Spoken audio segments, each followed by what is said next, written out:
Yeah. Lovely red curtain. All right, we're going to get started to make sure that we use your time wisely, everyone, today. So thank you for joining On the Stage's presentation of Training Tomorrow's Broadway Stars. My name is Brett Kashnitz. I'm the Customer Success Manager for On the Stage. And today we're going to be partnering with Tina Cocomelli to share some great information. And she's going to introduce our guests in just a minute. This event is sponsored by On the Stage, and we're very proud to provide a theater empowerment platform for teachers, producers, independent artists, to help grow their theater and their easy-to-use tools within our full suite, which cover both ticketing, marketing, fundraising, merchandise, as well as streaming to help theaters stay flexible and effective in these challenging times, no matter what the circumstances that they're facing. We're excited to introduce Tina Cocomelli, the host of today's discussion, and she's going to introduce our guest. Tina? Yeah, and if you came on late, you missed Brett saying we are not monitoring chat. Would love to communicate with you via Q&A. So if you have any fun questions, put them in over there. Hi, I'm Tina. I'm with you guys every month when we have these webinars, so welcome back.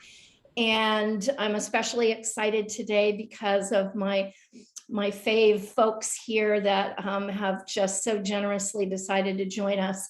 My path to getting to On the Stage TBD as I spent decades being a theater educator, director, acting teacher. And so for all of my educator friends out there, I feel ya. Thanks for being here with us. After I retired from my teaching job, I was thrilled to join a former student of mine, Hunter Arnold, who has a Broadway producing company, TBD Theatricals. And so I moved to New York, and here I am doing mostly development for TBD, which is finding new scripts and new artists who are writing music and scripts and all that kind of fun stuff. Nice transition, because one of the new things that I got to work on, we made a thing, was last summer while we were still kind of toying with the COVID issues. We, like several other projects, shot something on film. And that's how I met these two spectacular human beings, Shireen Pimentel, in front of that beautiful red curtain, just having evolved from a callback audition, and Andrew Barth Feldman. And I am, I'll find time along the way to sing their praises, but for now I'm gonna let Shireen tell us who she is and how she fits into this discussion. Hi, I'm Shireen Pimentel, and most recently I was in the Broadway revival of West Side Story as Maria. So that's one of my claims to fame. But before that, I actually met Andrew many, many years ago, way back in the day. When I was at Juilliard, I got my Bachelor of Music from Juilliard in vocal performance. And I was a 2020 graduate, so I was one of the pandemic graduates, which was definitely a different experience. But we actually met doing community theater, and we did a production of Sweet Charity together. And we're still friends to this day, which is really, really exciting. But I grew up most of my life in New York, and I made my Broadway debut in The Lion King when I was really young. I played young Nala in The Lion King. So those are kind of a few of my highlights. And then while I was in West Side Story, I was able to be in John Mulaney's Sack Lunch Bunch, which was really exciting in a very crazy twist of events. That's on Netflix, which was really fun for me. And I worked on this very, very exciting project last summer with Tina and Andrew. So yeah, I've kind of been able to fit myself into doing community theater, but also finding my way onto TV, which has been really, really exciting recently. But now I'm going to pass this over to Andrew. Hey everybody, I'm Andrew Barth Feldman. I'm very, very excited to be here. I was in Dear Evan Hansen on Broadway when I was 16. I played Evan, and then I don't know if you remember, there was a pandemic, And so some other stuff happened after that. I started something called Broadway Jackbox to raise money for the Actors Fund, where we just played games online because I was bored, with my dear friend and collaborator Alex Boniello, which evolved into something called Broadway Whodunit, which was this huge murder mystery thing that now we have created the next evolution of with these people, but we shan't say another word. And I was also on season 2 of High School Musical, the musical, the series. And other things. I was in Ratatouille, the TikTok musical, and other things that are more things that I can't say. But all this to say, before all of that, I was doing community theater with Shireen and really, really, really investing in youth theater. I started my own theater company when I was 12 years old, because I just loved every facet of theater. I would do crew. I would do 5 shows at the same time in different places in the New York metropolitan area. So this is my blood, and I've seen it all from all the sides of youth and community theater. So this is the greatest discussion for me to be a part of, and it makes me very happy to be here with these people. One of the things I want to couch all of our questions and answers in is what I learned about Shireen and Andrew and all the people we worked with this summer is they have a primary focus on the type of community that they create with anything that they work on. And I know that underscores pretty much all of their projects, and especially things that they are in position to cast and hire, that they want all of their spaces to be safe and inclusive and kind. And that's probably what made the summer so absolutely delightful for all of us. So I want to share that at the top, because this concept of ensemble, community, caring about each other is something that I know my fellow theater educators have strong feelings about as well. So I want to ask you guys, you can go in whatever order you want, but it may seem obvious to you, but what are the training experiences from high school in particular and community theater in those kiddie and teenage years that you think has been most helpful to you as you've moved into professional roles? Yeah, sure. I think there's a sense when you're growing up, especially if you have the right educators, that you can do anything in terms of roles that you can play. There's not as much in youth theaters. There's just not as many people, so there's not as much consideration about putting people in boxes and what the right look is for this role or what it is. Anyone can sort of be anything, and the higher you get, I think the more that dissolves. Except our industry isn't really as interested in doing that right now. I think casting directors at large are looking more and more to cast the essence of a person rather than what they look like, or anything else, and let the production morph around that. And that's fantastic, and it's been an awakening. But it doesn't seem like it's trickled down yet. And so I never went to a conservatory. I never...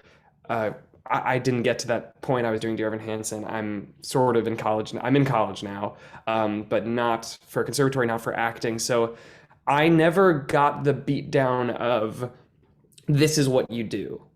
And this is the only thing you do. And you have to get really good at this one thing and you're never going to do anything else, which watching so many of my friends now go through conservatory is so disheartening because it's not what our industry does anymore. So I think that's one of my great benefits of the fact that I never went to conservatory. Not that there's no value in doing so, but that I never got past the stage of I can do anything. Of course, there was so much insecurity and all of that, but that was self-cultivated or came from other places. In terms of being in community theater, growing up in youth theater with people who are carpenters by day and go and do a Christmas Carol in a library at night because that's their passion. These are people that are there because they want to be there. And whether they're the best person on the planet for the job or not, anyone can be anything. And we lose sight of that at a certain point. So that's, I think, probably the biggest lesson I learned in community and youth theater is that sort of, I mean, the show Shireen and I did, and then I'll throw it back to you, Shireen, that when we did Sweet Charity, I was 16, I think, 15, and I was playing Herman in Sweet Charity. I was playing like the guy who owns the nightclub where all of the dancers work, like this seedy guy with the like a loose fitting vest, and I was like, "Hey, everybody!" You know, I could do anything. I was like a character actor, and that was so useful, and it continues to be useful in everything I do. No role I've played has been similar to a role I've played before. So Andrew, it sounds like the muchness of all of it, just like as much as you can do, as many places as you can do it, as many different kinds of roles as you right. squeeze in, rather than zeroing in on just like, this is what I do. Yeah, and I think organizations like these conservatories are very interested in telling you exactly what you're good at and not making sure you know you're not good at anything else. And Hey, they're Shireen, conservatory person.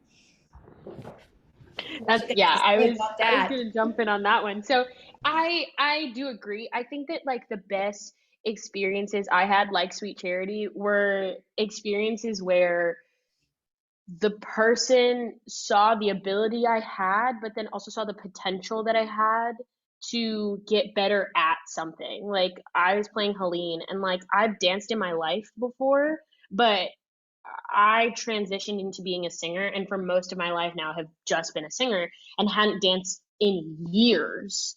And the director and choreographer were like, let's see what you can pull out. Like, let's see what you can do. And like, they were willing to see potential and like push me in a really safe environment. Cause I think that it's really important to stretch a performer, especially when they're younger, so that they don't have this belief that they're only stuck in one specific place, but you also have to be stretching them in a place that feels safe for them. That like, I remember we did a tech rehearsal and I fell on my butt, like fell on down one rehearsal, and it just happened. But I felt so safe in that space that I was Safer good to than like Hugh Jackman felt last night. Andrew exactly. was just sharing with us that he fell on his butt. Yeah. So like I felt so safe in this place that I was like, I can get up and I can keep going. And like it'll teach you something on how to be able to fight through that and fight through your own brain of like being embarrassed about falling, which naturally will come up. But like being in that kind of safe environment. But I do think with conservatory, it is very common to get, you major in a specific performance. I majored in voice, and Juilliard is so classically based for every single major. I got so like stuck in a classical voice place, but I think that something that really did help me from doing community theater was I really learned how to like advocate for myself, and I learned for that even more in conservatory, to be like, no, I don't want to be put in this box. I don't want to be put into this place, and I want to do all the things I want to do, but that doesn't come without challenges. And so I think that also depends on the person, because I've also seen some of my friends who can do all the things but then have gotten put into that box because it's hard to buck against the system and go the other way. But I think what's really important is to like see what someone has at that time and then see the potential of where they could go. And if somebody comes in and says, I want to sing this role or I want to do this thing, if they do have like an essence, or there is a possibility that it could be a thing, it's maybe not right now. It's cultivating what that could be later on, instead of like shooting down what that is right now as they are like at 14. Because I also did have those experiences in community theater, and that was a little hard, because like at 14, yeah, I couldn't have done that. But if someone like cultivates that at 24 or at 30, like I could do that, you know, if somebody kind of nurtures. I think those were like the really formative experiences I had that helped me as I went into doing professional theater. So we've just gotten a question, I think, from Audrey. She wants top three things that if you want to go to Broadway, you should do. And I think we've hit on the first one already, which is work.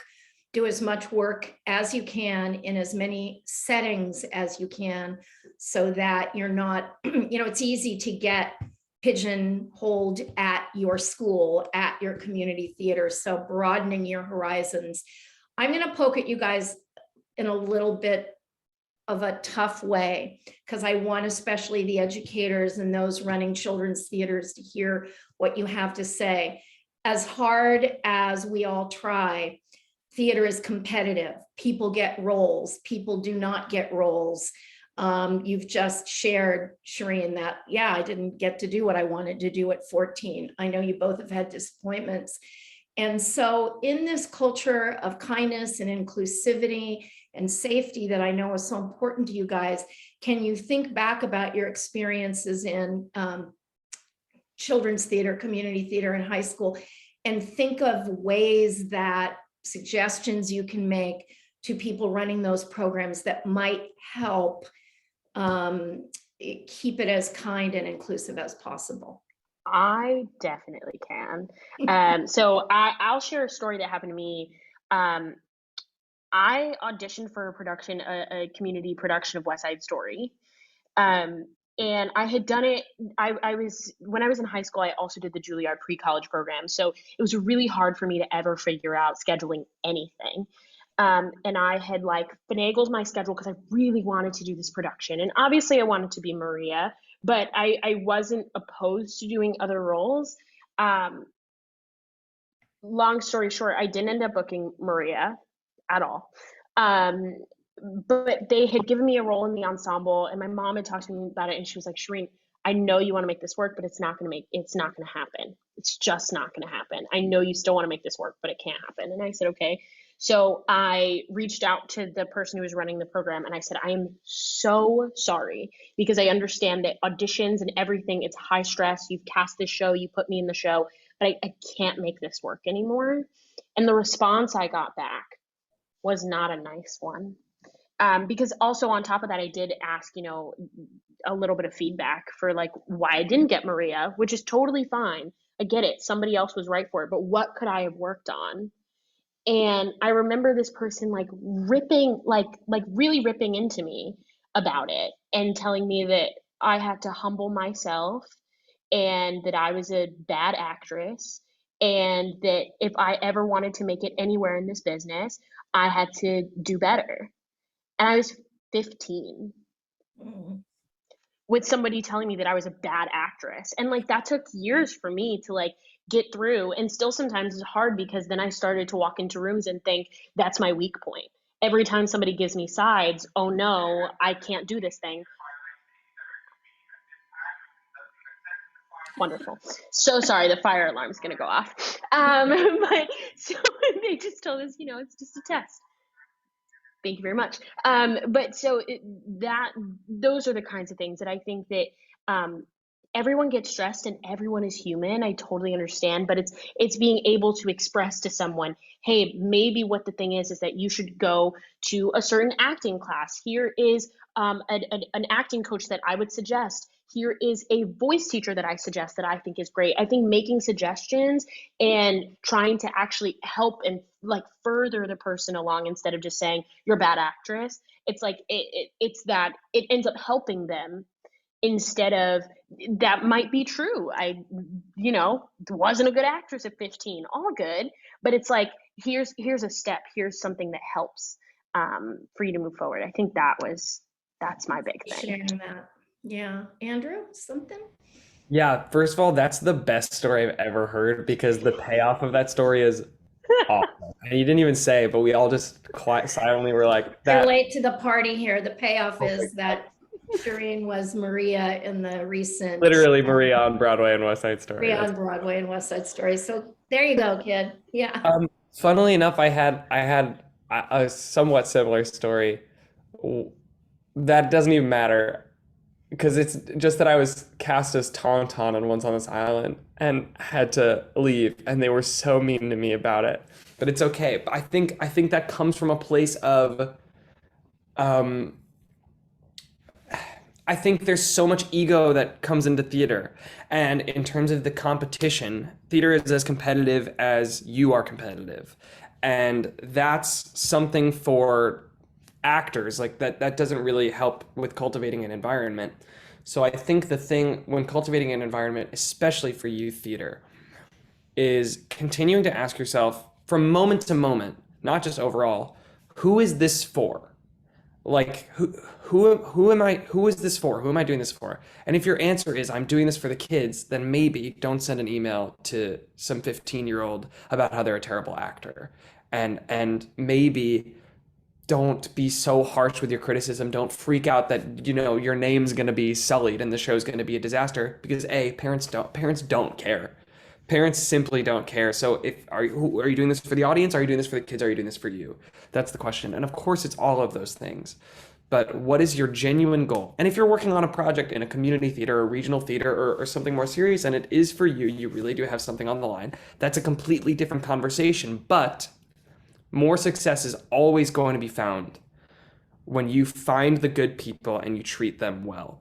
That is always going to give you more success. This project we made over the summer, if it is at all successful, 70% of the reason that we did that will be because we had the best people. And I speaking for myself, I know I did my best to treat everyone as well as I possibly could, and set that example. And that's why it was fun. And that's what theater should be. Think about how ridiculous it is that we do this. Like, we all go out and we just play because we want to. Like, that's it. So why should it not be wonderful and fun and this craft that we're all sharing together? Just reminding yourself who it's for, I think, is a very, very important piece in all this. I wanted to share that I think there are some young people on the call with us today, I know. And just to say, you don't have to abandon what you love about school and community theater, which is hanging out with your friends, loving your friends, supporting your friends.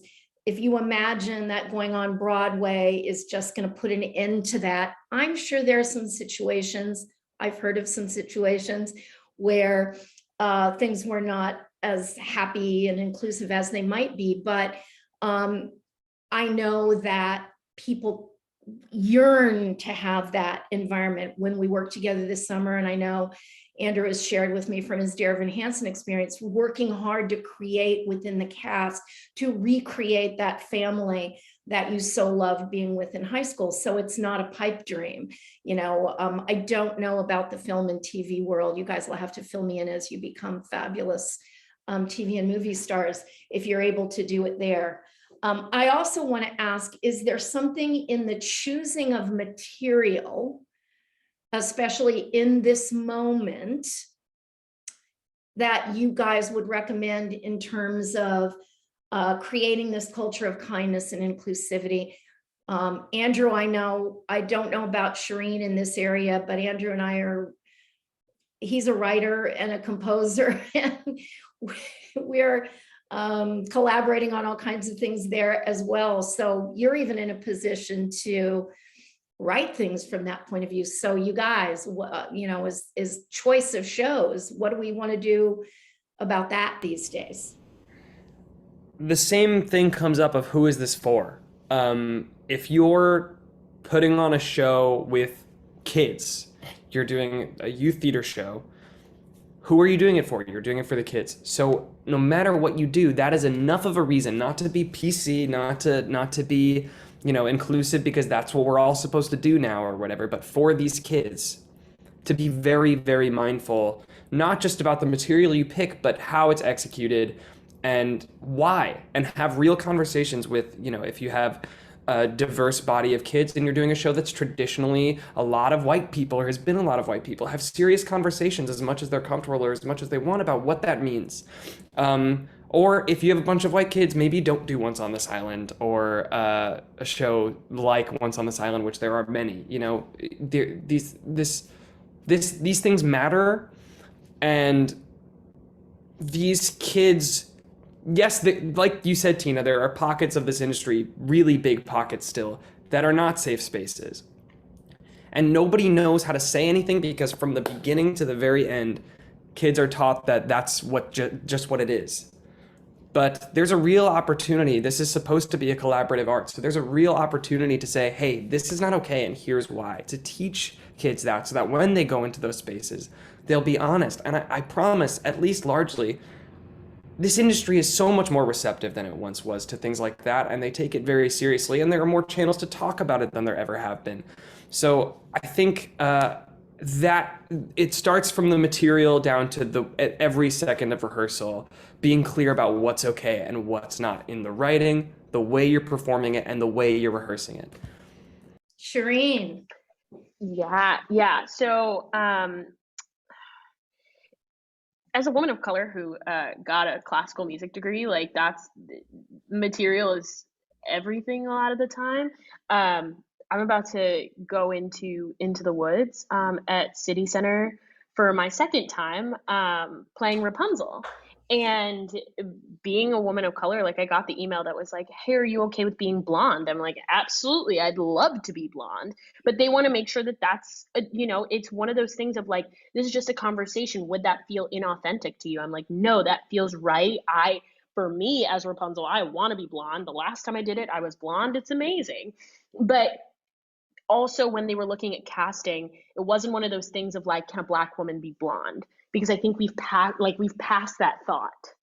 And I hope, and we should have passed that thought. Like, yes, right? Like legally blonde, she could be Black. Like Elle Woods could, like, and it's fine. And it'll be wonderful because it's musical theater. We are always suspending disbelief. We are in this make-believe fantasy land. Anyone can do all the things. The only way that does not work is if you're doing In the Heights or like Once on This Island. And my thing is that if you want to do those shows, great, that's wonderful, do the show, but then you have to make sure, as Andrew said, who are you doing it for? If you do have enough people to be in that show to cast it the way it should be cast, do it. If you don't, and that totally makes sense. But I do remember being young and wanting to do In the Heights and not being able to, because the person kept saying, well, what am I going to do with all the white people? Like, I can't. And that's true. But I will say that for your students of color, it is sometimes nice to do a show that may come up in their lives. Like In the Heights is a show that comes up in my life that I honestly love. Right. So as Andrew said, you have to keep having that conversation too. If all of them feel like that's just pandering or don't do it. Right. Like have that conversation if they want to, if it's something that interests them. But if it is, I think that it is worth exploring and it is worth looking at it and taking the time to say, yes, this might be a little more difficult to figure out, to cast it the way it should be cast. But if I can, giving those kids that opportunity, I think is a really, really beautiful thing, and will help them down the line, for them to feel comfortable that like, yeah, maybe they did Carousel, but they also did Into the Wood or Once on This Island, thank you, or In the Heights, like when they were in high school, they had that balance of things that they could have done. So I know this is probably more pertinent for Andrew, but you're not that far away from college, Missy. So how is it navigating a professional career with high school? Yikes, that's what Andrew did, and you to a certain extent. I mean, Shireen, you told me you were touring in Europe at the time. So for the teachers and community theater people and our regional, partners who are on the call today, what can you share with us about helping young people in their programs manage the demands of both school and careers? Andrew, do you want to start since you just had such a major upheaval in your life? I did, in fact, yes. I am taking a leave of absence this semester to work on a number of opportunities that have come up that I'm incredibly thankful for.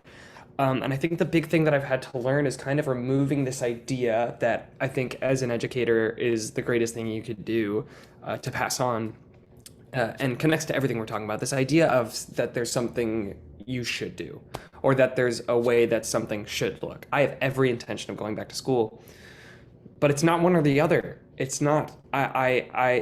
moment to moment, sure. It's certainly one or the other in terms of doing this normally or doing that normally. But why is there normal, and why do we have to adhere to that when life is anything but consistently in the light of the pandemic, but always? So I think that was the same thing when I was doing Dear Evan Hansen, and the show was incredibly accommodating. When I was first starting, I was 16 years old, and I was essentially a full-time student. I was being tutored instead of going to actual school, but tutors were coming to my house. I was really doing calculus and doing Dear Evan Hansen. And the show is very accommodating. I was doing 5 shows at a time instead of 6, which most Evans do, until the summer started. And now it's kind of a similar thing of I have to make these decisions for myself.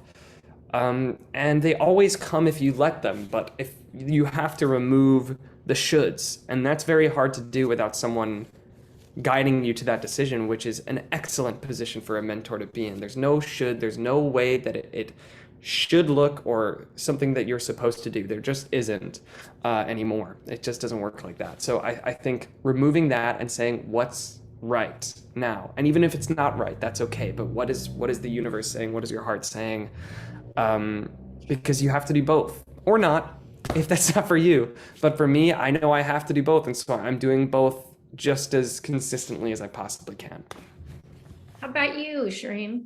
Yeah, my whole life has been about doing both. So when I was in The Lion King, I was in 6th grade, and my parents kept me in public school. So the month of rehearsal, I would go to school till noon, and my mom would pick me up, like would come into the school to my teacher's classroom and talk to my teacher about what I needed to get done, like what I was going to miss for the rest of the hours that she would have to help me with learning, and what homework I'd have to have done to come back the next day to be caught up with everyone. And I did that all the way through my contract. And then I booked West Side Story the summer before my senior year. So the Monday, I found out over the weekend, and schools over the summer are closed on Friday. So that Monday, I walked into the dean's office and I was like, hey, I booked West Side Story, and my she would be up in arms if I dropped out. So I'm going to need us to figure this thing out. Like it has to happen. Like I'm graduating 2020, or at the latest the fall semester after. Like it's going to happen.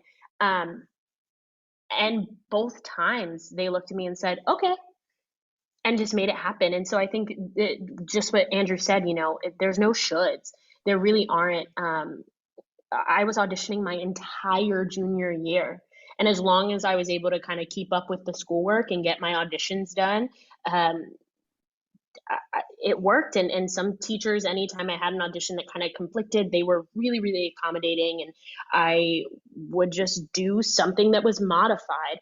I think something that was beautiful of doing it when I was young and then doing it now, I actually learned time management really well from doing it that way, because there was no way I could drop the ball. I can't, or else the whole plan I planned out, one domino falls and all the rest of them go down. So I had to be accountable myself.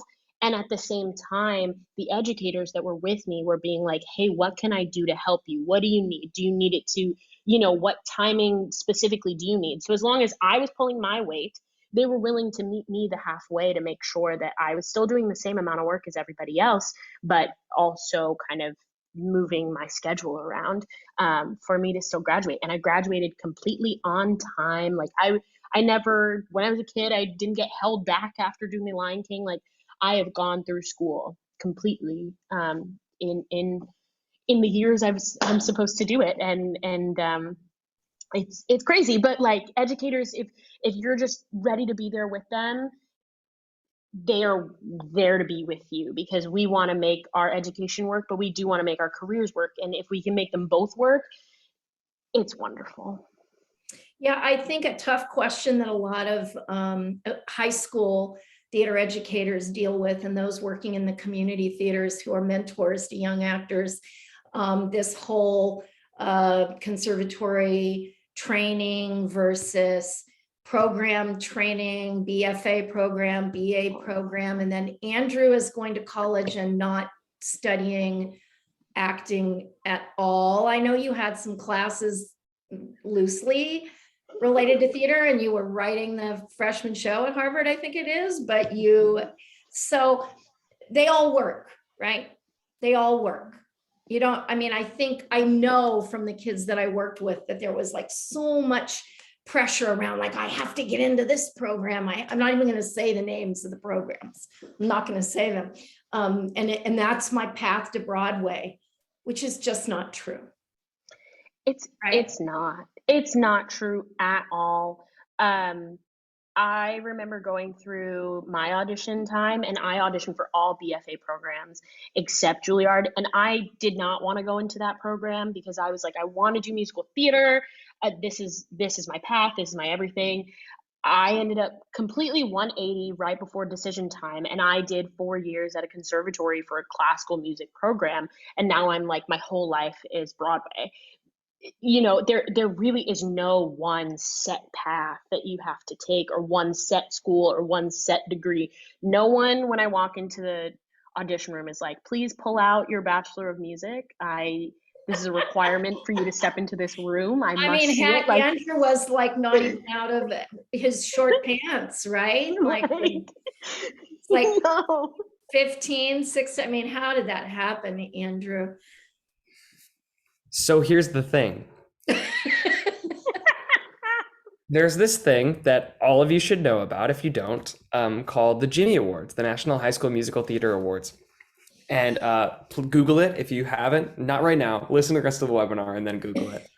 But it's called the National High School Musical Theater Awards. It's incredible. It's like 80 some odd kids come together in New York and compete for this award, and you get money for school, and all these casting directors are there. It's wild. It's still like my favorite night of my entire life. There are regional awards. I'm not going to explain all the logistics. Google it. Anyway, I brought it to my teacher. I found it on YouTube, became obsessed with it. I went to my teacher, who is the best, Tasha Partee, shout out. I went to my teacher and I said, is there any way we could submit ourselves for this? And she, without hesitation, did everything she could, because I think we were like almost late to the deadline. Like, it was a whole thing. She was working her butt off to make it so that we could be submitted for that. I know other schools who say no. I've had friends who have done the same thing, and those educators have said no because the competition is too much. They don't want to pit kids against each other. I get that. That's something you decide.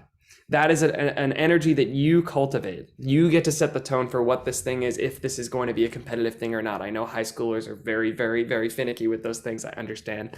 But for me, I just wanted to be there. I just wanted to learn. From the Roger Rees Awards, which was the New York Metropolitan Awards, I don't know, whatever.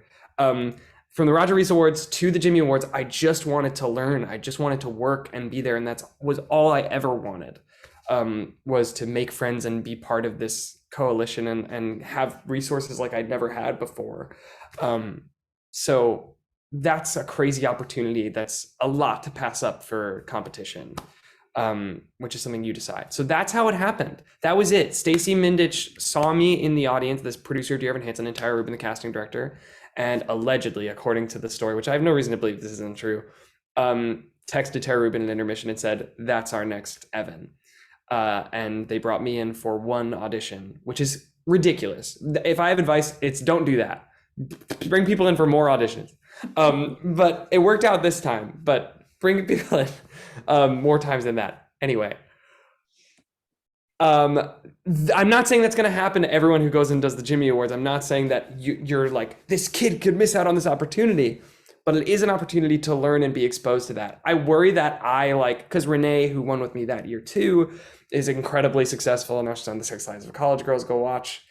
She's amazing. I worry that we ruined it a little bit. Like, I worry that now kids go being like, this is it, my big break. It doesn't work like that. We were in the right place at the right time. Think about everything that had to happen. Like, I had to be born when I was. Dear Evan Hansen had to be written when it was. It had to be Ben. Like, Ben Platt had to be born when he was for me to be there at the right time. The same thing with Mean Girls and Renee. Like, those two shows were so well positioned for the two of us to go right into them. That doesn't happen. And I'm not diminishing our talent and how hard we worked. but that's not going to get you the whole way there. Certainly not that quickly, certainly not that lightning in a bottle. It's hard. It is so much work. So my story is unique. It's not one to be replicated, and I do not want you to try. I don't want anyone to try. Emmy awards, because they're fun to do. Figure it out for yourself. It's the greatest experience ever, and it's hard to get even there. But just your regional awards everywhere, they're incredible experiences. I think that's the same way Derek got here. Derek Klena? Yeah, our friend Derek Klena. Yeah, I think he got here because he won a vocal award. He was at UCLA playing baseball, and no, Kyle Seelig was a Jimmy's kid. Ava Noblezada was a Jimmy's kid. Antonio Cipriano. Like, there's so much talent there. Andrew, so I'm going to scooch us on. A fabulous one of our attendees, May, actually knows about Park Map, which is a fantastic show that Andrew wrote, and I was happy to see. And if you don't know, Andrew is an adult. What are you? An adult Disney Disneyland? adult. Well, Disney adult, but it's my like Disney Disney. adult. I'm like a Gen Z Disney adult. That's kind of And where we're going. Shreen fits into the same category. Yes. But May wants to know if you could tell us how you organized it and made it happen on your own, if that's actually how it happened. I'm guessing she's talking about doing it at 54 Below, Yeah. the nightclub here in New York. Yeah. So there's this thing called obsessive compulsive disorder that I really recommend that you try. No, that's not true. But great if you have it. That's a huge plus. But I think the thing is, I do have obsessive compulsive disorder. I do very much have OCD, and because of that, from a very young age, I would die before I didn't finish something and see something through. An idea that I had that I truly wouldn't be able to sleep. This is still very much the case with me. And so I hope what can be taken from that is that nobody is stopping you but yourself. And I'm not talking about the power of like manifestation or anything as powerful as that can be for you and your mind, like do that. But I'm talking about there aren't any hurdles. What do you actually want? I wanted to do this show. It didn't have to be at 54 Below. I had this idea for a solo show for a while, and then Jennifer Ashley Tepper, the incredible Jennifer Tepper at 54 Below, reached out and asked me to do a show, and this was finally the time. I wrote it with Mark Tuminelli, who actually directed us in Sweet Charity as well.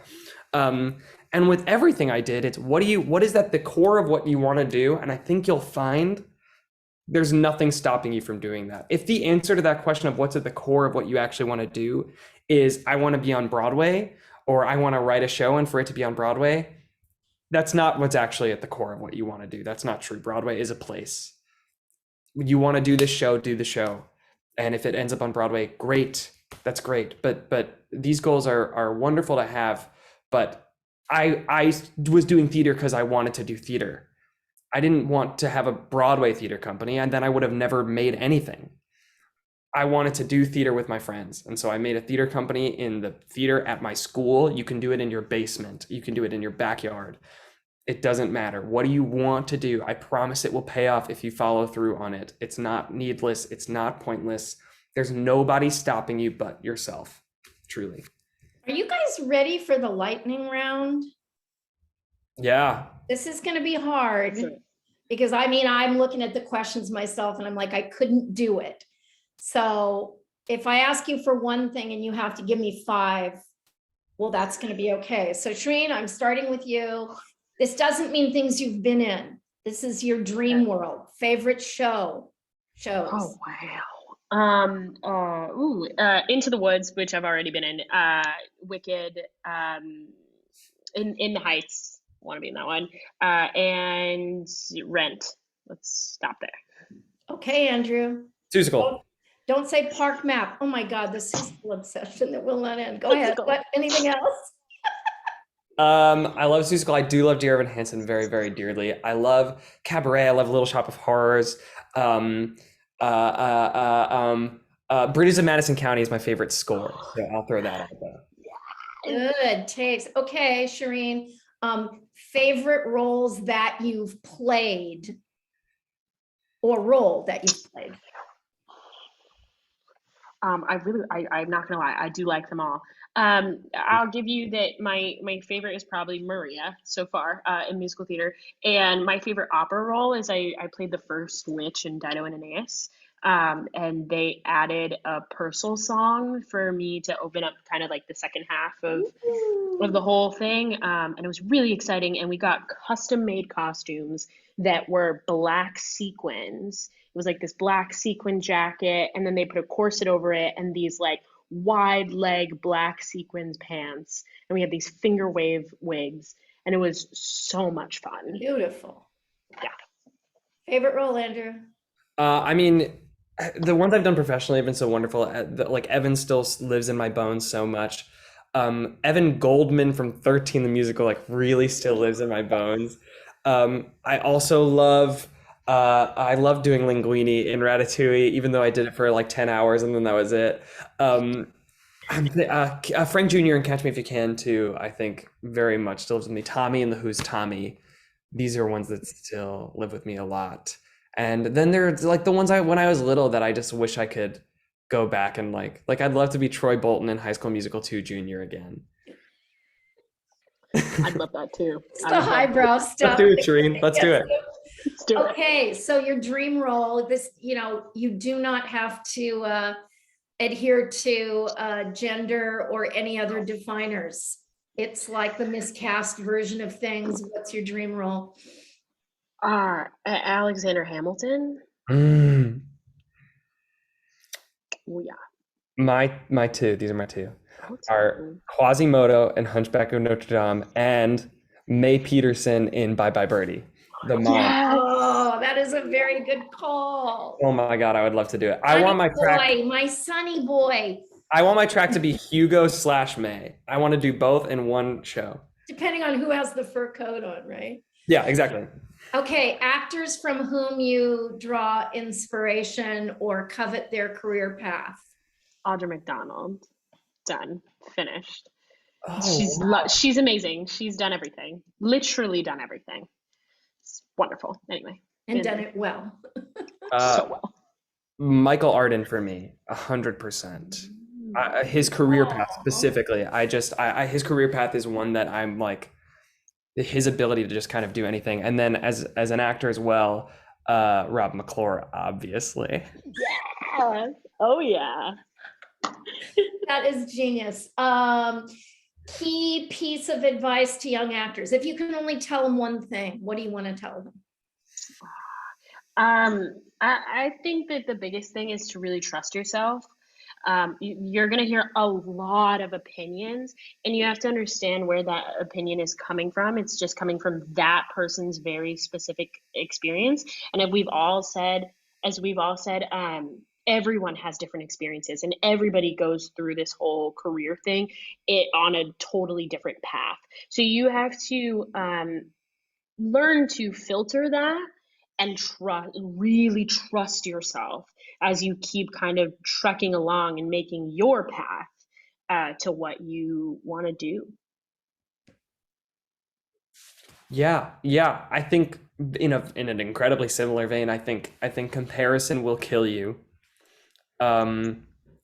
And there is so much to be said for learning from the people around you. And it's the hardest, it's so hard, especially as a young performer, but there is something to be learned from every single person's process. The people, like the football player who's doing the one show and doesn't really care about this, the ensemble member who's been doing musical theater since they were 7 and is in every dance class. Like, you shouldn't emulate any of those people, but there's something to be learned from all of those people. And you certainly shouldn't compare yourself to any of those people or people like me and Shereen or the biggest people on Broadway. It's not going to do anything for you. It's only going to hurt you. Insecurity, it doesn't serve you. It's like Shereen said, you can forge your own path. That's not to say you shouldn't be receptive to the more insecure you are, the less receptive you'll be to growth and work and all of those things. So I think go openly into the experience, no matter who you're playing, no matter who your best friend is playing, no matter what show you're doing, go openly into the experience as much as you possibly can. I think you both hit on something so important about being yourself. One thing I really notice now that I have the advantage of going to 8 million shows a week, that you do not need to be any certain physical thing to be on Broadway. I think it's very different than film and TV and print ads and things like that. That you see we've had a couple of questions from older actors. There are old people in Broadway shows and people who do not have Hollywood good looks, are short, tall, large boned, small boned, every imaginable thing, that their looks don't really seem to matter for the most part. Yes? Yeah, Yes. yeah.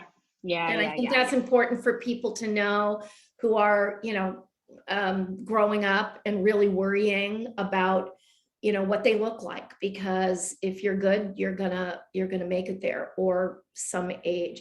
The last lightning round question was if you had a key piece of advice for those directors, producers, teachers, theater owners, people running summer and community programs. One thing. I think you've probably said it already, but maybe you want to repeat it. I think that you should remember that theater was cultivated because you wanted to have fun. Like you looked at the thing and you were like, oh, this could be fun.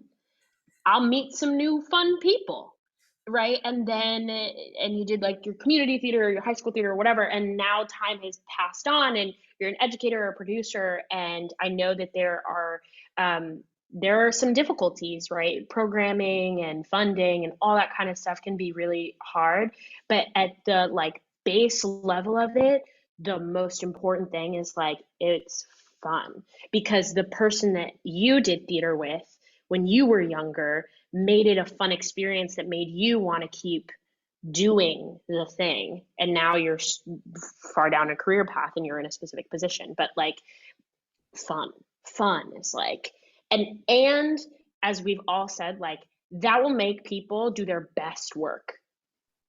Like the safest, most fun, exciting experience, I have done my best work in those environments, because I, as the performer, want to make the producer and the educator happy, and I want them to be excited, right? Like I want us to be excited about the thing. So if it's fun, then I'm like, I am trying to get all the things you want. Not to say I wouldn't do that in general, but it's just Harder. an easier, yeah, exactly. It's harder to make that happen, but it's just an easier experience for everyone. Hey, Andrew, before we go to you, we're going to run a little long, which we do sometimes when we have fabulous guests. And because I know there's a couple of questions some of you submitted that we are going to zoom through in our lightning round. Andrew, you're a pearl of wisdom for all of those adults. Yeah, I mean, let alone all this conjecture we've been having about whether or not there are still boxes in this industry, which at large there are not. But let alone that. Isn't it so much more fun when those boxes are broken? Like when that's what it is. We think out of the box. And so especially if you're cultivating young artists, not only preparing them for the industry that there is right now, but the industry that there's going to be in 5, 10, 20 years, which is going to be, God willing, and I'm positive this is true, so much more inclusive and accepting, and there will be so many fewer boxes. Why would you not want to challenge artists out of their type or who they traditionally are? Because this is the time to do it. This is the space where they get to do that, where, truth be told, even if it's not in their box, it may not even be in their essence, and that's okay. But why not challenge the essence a little bit as they grow up and see what happens? This is just fun. It's for the kids. Do it for the kids. Fun and games here. Oh, this is a good one. Strategy. What strategies do you employ? These have to be quick answers. Strategies you employ to help get over being rejected for major roles. My biggest thing, which I think is hard for some people to understand, is like it is what is meant for you will never pass you. And that is like West Side Story was one of them for me. I, for a whole year, was like looking at this West Side Story audition, circle me and circle me and circle me. And I just couldn't get into the place that I needed to. And I after a year, got an audition for the standby ensemble understudy track, which is also a wonderful track that ended up switching up, and I booked the show after 2 auditions, and they told me that they had seen about 800 girls and couldn't find the right person, and I was searching for them, they were searching for me, and it landed, and I had auditioned for a whole bunch of other things that I was very much so right for, and for one reason or another they just weren't working out, and then West Side Story popped in, right time, right place, I ended up booking it. And so I think the thing to know is like the rejection happens, but it really, really will serve you in the end because you'll end up where you are supposed to be. Okay. Yes, Andrew? I mean, I second that. And I think like that can even in moments be difficult to remember and difficult to remind yourself. And I think there's just a very human thing that we do, which is that we look for certainty. And there is a certainty in reminding yourself like I'm where I'm meant to be, but that feels silly sometimes. So letting yourself experience the rejection, especially if it's something you were really attached to be like, oh dang, like I really wanted this. This stinks. Experience that. Don't try to push it down because that's how you become hardened to this industry. That's how you become jaded, and that's how you lose what's special about you. It's gonna be hard. It's gonna be hard, but if you love it enough, then you know that's part of it. And if it's not good enough, like if that is too hard for you, then just do theater. This Broadway doesn't have to be the thing. Like you can do it however you want, wherever you want, if that's what you want to do. So other than the great qualities that you guys have, talents for singing, acting, dancing, whatever they might be, a really great teacher sent us this question asking, what are the other qualities that you think successful actors should possess? I've certainly heard you say time management and nose to the grindstone, hard work. Yeah, I think also just the receptivity to growing.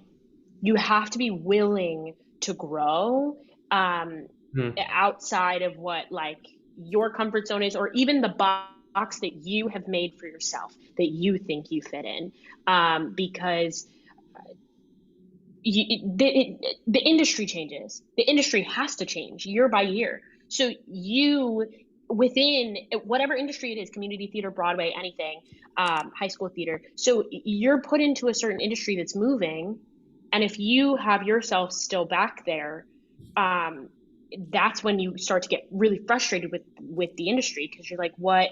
I don't know what to do. I thought I learned the like equation to figure out this industry. You have to be open and willing to just grow, whatever that ends up being for you. I think that's one of the biggest things I've learned as a good quality. Andrew, anything you'd add to? Yeah, I mean, that's like the biggest one. And I think sort of to compound that, gratitude is part of the job.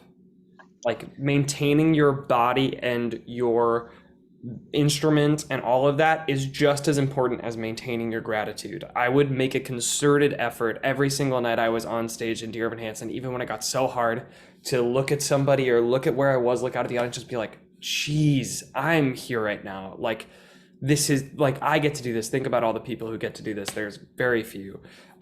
So I think maintaining your gratitude, that if you're an actor, a director, an actor / something else, if you mostly, exist in regional or community spaces, just it will fuel you as long as you make the effort to maintain your gratitude and remind yourself of how lucky you are to be on that stage. Any quick tips for preparing for a musical audition? I'm assuming that means singing. Yeah, when it comes to singing, I think that one of the biggest things is to look at the sheet music and learn as much as you can, learn it as it's written on the page. I know that's hard if you can't like sight read or anything, and I'm not even that great at sight reading, honestly, and I went to school and did it for like many years.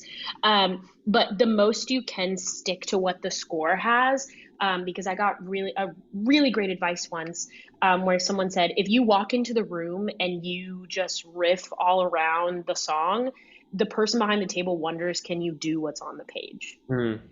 And Yeah, so they might invite you to riff after you've established the fact that you can read the notes, right? Exactly. But Yeah, I if think you sometimes too, do that composer might be sitting in, oh, you were going to say that, Andrew? Go ahead. No, I wasn't. No, yes, absolutely. This is like very good advice. Like the composer might be sitting in the room. I riffed in my Dear Evan Hansen audition. And they were like, oh, okay. My first rehearsal, they were like, so we're gonna really focus in on what's on the page. My first rehearsal, I was like, I got it. I'm not gonna do it. Now every single time I perform Moving Through a Window, I do the riff. Every single time. Anything you'd add on? Tips, Andrew? Yeah, I think in terms of choosing material, if it's the kind of an audition where you're choosing material, you have to choose something that's good for you. And maybe that is gimme. Like maybe that is, but can I tell you, it's probably not. Yes, it's on the page to showcase you best or showcase the singer best and be very vocally impressive. But that's not actually what people are looking for. What's the thing that's going to make you specifically shine? And that's really hard to find, but there's places like Broadway Workshop where Shireen and I went here in New York, and places everywhere that these people are experts in creating a book and choosing materials. So I think seeking out those resources, and as educators helping people to guide them to see where they really shine, because biologically we are ill-equipped to know what is special about ourselves. So look elsewhere to see, what are those songs. Like my favorite song in my book is a song from Honk, the musical. That's not even that vocally impressive, but it's just like, it's perfect for me. This kid coming into the room, like, I used to sing Heaven on Their Minds in auditions. Like that's just wrong. It's just not a good idea. So don't choose the thing that's the most like impressive and the thing that's won Tony Awards. Maybe that is the thing that's best for you, but look elsewhere too if you can. It might be Honk. It might be Honk. Hey, Brett, you've been such a good listener, and I'm thankful that you gave us 6 extra minutes because these guys are so special. I know you need to wrap things up. And before you do, I want to thank you two precious things who I adore so much. What I want the audience to know, whether you're live with us now or you're watching on recording, these two never say no to me. This fabulous person, Shireen, has shown up for more little vocal bits for me. I literally email her and just say, Shireen, I need you to come to Hunter's apartment and sing for this person's birthday. Okay, where do I go? What do I do? Oh, Shireen, we're gonna be on this rooftop place where no one can hear you because of the traffic, please. And she says yes to everything. And Andrew fits into exactly the same character. So I want you to know that they are young people of character, of heart, of great genius in their talent, but so kind and so focused on everything that any parent or mentor director would want. And I want the world to know how much I love you too. And I'm so grateful. You are both mega busy. She's sitting there like just having finished a call back. She's in a studio somewhere in Manhattan. And Andrew is trying to figure out how to get out of school and get to several other projects and everything else. So thank you two so much. Brett. Absolutely. Thank you so much, Shireen. Thank you, Andrew, for your time today and the great insight. I think it was really fantastic, and the response from the audience has been great. They're really enjoying and have really been appreciative of the information that you shared. Matthew Johnson's mom just said, thank you, Shireen Pimentel. Oh my gosh, I love. You better, I'm sorry, go ahead, Brett. We're never gonna get out of here. No, we love that they're sharing, and we love that people, as Andrew said, it's a small world, and you give what you put out and you get that back tenfold. And I think that that's really just an amazing thing, and showing how small the world is in professional theater, but also in the world in general. So thank you both for your time today. Thank you everyone for joining this presentation from On the Stage. Again, we're an all-in-one solution for ticketing, marketing, communications, merchandising, live streaming, and now even fundraising for the arts, something really critical in these tough times. How do we help make sure that we can have enough funds to bring arts to the schools, to the community, and to put these new shows on? Just like Andrew said, you have to have a little bit of that gumption to get your stuff produced and put it out there on your own sometimes. And fundraising may be the way to do that. To learn more about On the Stage, you can reach us at sales@onthestage, and we can connect with you to share some more information about our project, or please visit our website at onthestage.com. Thank you everyone for joining. We will be putting this presentation up, as Tina said, on our website as one of the webinars that you can download to watch. There are several out there. Please feel free to visit, and we look forward to having you on another webinar soon. Have a great day, everyone. Thank you, guys. Bye, everyone. Bye.